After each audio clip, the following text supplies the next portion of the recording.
ಬದುಕು ಜಟಕ ಬಂಡಿ. ನಮ್ಮ ರಾಷ್ಟ್ರೀಯ ಒಕ್ಕೂಟದ ಪರವಾಗಿ ನಮ್ಮ ಅಂಧರ ಬೆಂಬಲ ಇದೆ. ಅಣ್ಣಾ ಹಜಾರೆ ಅವರು ಏನು ಹೋರಾಟ ಮಾಡ್ತಾ ಇದ್ದಾರೆ, ಜನಲೋಕ್ಪಾಲ್ ಬಿಲ್ಗೆ ನಮ್ಮ ಸಂಪೂರ್ಣ ಬೆಂಬಲ ಇದೆ. ಅಂತ ಬಿಲ್ಗಳು ಪಾಸ್ ಆದರೆ ಮಾತ್ರ ನಮಗೂ ಕೂಡ ಸಮಾನ ಅವಕಾಶ ಮತ್ತು ನಿಜವಾದ ಸ್ವಾತಂತ್ರ್ಯ ಅನುಭವಿಸ್ಲಿಕ್ಕೆ ಸಾಧ್ಯ ಆಗುತ್ತೆ. ಧನ್ಯವಾದಗಳು. ನಾವೆಲ್ಲ ಸ್ಟೂಡೆಂಟ್ಸ್ ಯೂತ್ ಇದ್ದೀವಿ, ನಾವು ಲೋಕಪಾಲ್ ಪಾಸ್ ಮಾಡಲೇಬೇಕು. ಅಣ್ಣಾ ಹಜಾರೆಗೆ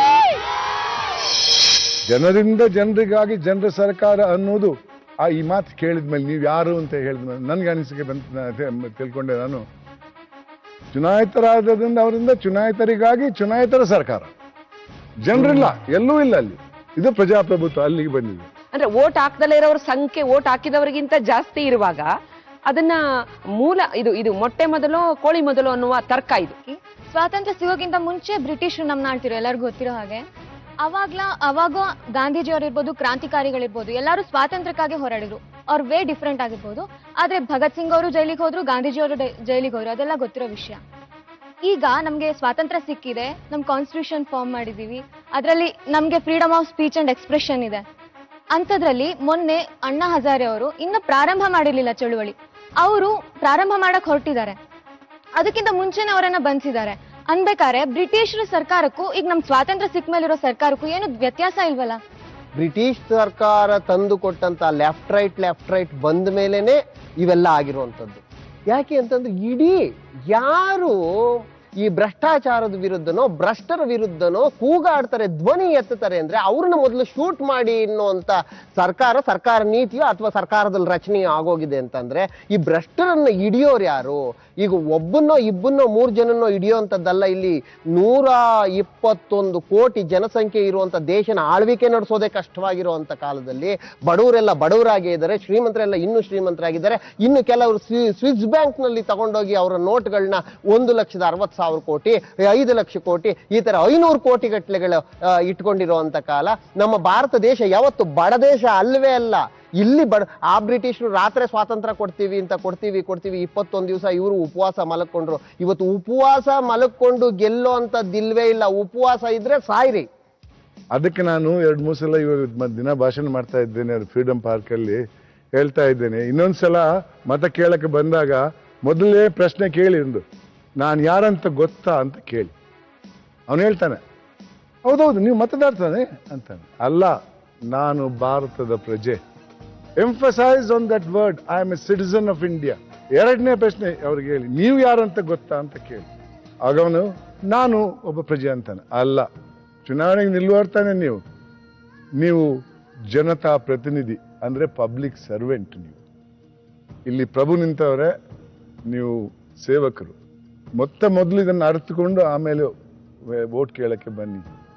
ನೀವು ಯಾರು ಕೇಳಲ್ಲ ಈ ಪ್ರಶ್ನೆಗಳನ್ನ. ಯಾಕೆ ಮುಜುಗರ ಆಗಬಾರ್ದು, ಒಬ್ಬರನ್ನ ಒಂದು ಕೀಳು ರೀತಿಯಲ್ಲಿ ಮಾತಾಡಿಸಬಾರ್ದು. ನಾವು ನಮ್ಮ ಹಿಂದೂ ಕಲ್ಚರ್ ಅದು. ಕೆಲವೇ ತಿಂಗಳಲ್ಲಿ 2010ರಲ್ಲಿ ಹೊರಗೆ ಬಯಲಾದಂಥ ಹಗರಣಗಳಲ್ಲಿ ಸುಮಾರು 2.5 ಲಕ್ಷ ಕೋಟಿ, 1,76,000 ಮತ್ತೆ 76,000 crores. ಮಿಕ್ಕಿದ್ದೆಲ್ಲ ಬಿಟ್ಬಿಡಿ.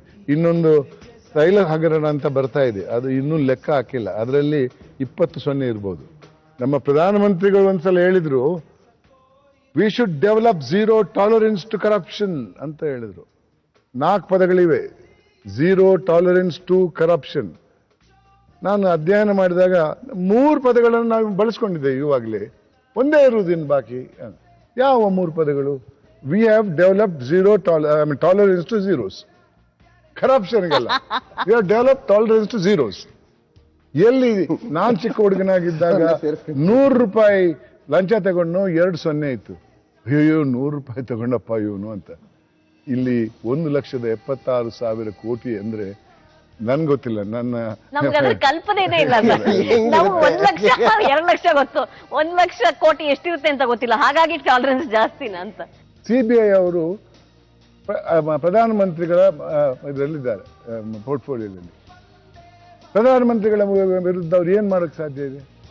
ಅದಕ್ಕಾಗಿ ಈ ವಿಚಾರಣಾ ಸಂಸ್ಥೆಗಳನ್ನ ಬೇರೆಪಡಿಸಿ ಇನ್ಯಾವುದೋ ಒಂದು ಆಯೋಗಕ್ಕೆ ಕೊಡಿ.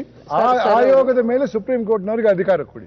ಲೋಕಪಾಲ್ ಮಸೂದೆ ಅವ್ರಿರೋವರೆಗೂ ಚೆನ್ನಾಗಿ ನಡೀತ್ರಿ, ಮುಂದಕ್ಕೆ ಬರೋರೆಲ್ಲ ಹಂಗೆ ನಡೆಸ್ಕೊಂಡು ಹೋಗ್ತಾರೆ ಅನ್ನೋದು ಏನು? ಸ್ವಾಮೀಜಿ ಅವರ ಸಿನಿಸಿಸಮ್ಗೆ ನಿಮ್ಮ ಉತ್ತರವೇನು? ಅದರೊಂದಿಗೆ ಮುಗಿಸೋಣ ನಮ್ಮ ಮಾತುಕತೆಯನ್ನ. ಅಂದ್ರೆ ನೀವು ಲೋಕಪಾಲ್ ಮಸೂದೆಯನ್ನು ತಂದ್ರಿ, ಅದಾದ ಮೇಲೆ ಏನ್ ಗ್ಯಾರಂಟಿ ಅಂತ? ತರ್ಲಿಲ್ಲಮ್ಮ, ಅದೇ ಬಂದದ್ದು. ಬರ್ಲಿಲ್ಲ. ಹಾ, ಲೋಕಪಾಲ್ ಮಸೂದೆ ಬರ್ಲಿ, ಹಾ, ಅದರಲ್ಲಿ ಜನ್ ಲೋಕಪಾಲ್ ಮಸೂದೆ ಬರ್ಲಿ, ಹಾ. ಒಳ್ಳೆ ವ್ಯಕ್ತಿಗಳನ್ನ ಲೋಕಪಾಲ್ ಆಗಿ ಮಾಡಿ ಖಂಡಿತವಾಗಿಯೂ ಒಂದು 25-40% ಭ್ರಷ್ಟಾಚಾರ, ಕೇಂದ್ರದಲ್ಲಾಗುವಂತಹ ಭ್ರಷ್ಟಾಚಾರ ನಿಂತೋಗ್ತದೆ. ಜೊತೆಗೆ ಭಾರತ ದೇಶಕ್ಕೆ ಗಾಂಧೀಜಿಯವರು ಕಂಡ ಕನಸು ಅಂಗವಂಗ ಕಳಿಂಗ ಕಾಶ್ಮೀರ ಕೊಂಕಣ ಮಾಳವ ಸಿಂಧುಪುರ ಸೌರಾಷ್ಟ್ರ ಮಗಧ ಮತ್ಸ್ಯ ಚಂಪ ಛೇದಿ ಕುರು ಪಾಂಚಾಲ ತಕ್ಷಶಿಲ ಗುರ್ಜರ 56 ದೇಶಗಳಿಂದ ಕೂಡಿದಂತ ಭಾರತ ದೇಶ, ಭಾರತ ಅಖಂಡ ಭಾರತ, ಏನು ಮುತ್ತು ರತ್ನ ವಜ್ರ ವೈಡೂರ್ಯ ಮರ್ಕಟ ಪುಷ್ಪರಾಗ ಭಂಡಾರಕ್ಕೇನು ಕೊರತೆಯೇ ಇಲ್ಲ ಭಾರತ ದೇಶದಲ್ಲಿ. ಈಗಲೂ ಪದ್ಮನಾಭನ ದೇವಸ್ಥಾನದಲ್ಲಿ ಲಕ್ಷ ಲಕ್ಷ ಲಕ್ಷ ಕೋಟಿಗಳ ಗಟ್ಟಲೆ ಸಿಗ್ತದೆ. ಭಾರತ ದೇಶದ ಬುನಾದಿನೇ ಅಂತದ್ದು. ಅದನ್ನು ಕಾಪಾಡೋರು ಯಾರು? ಇದು ಬೇಕು.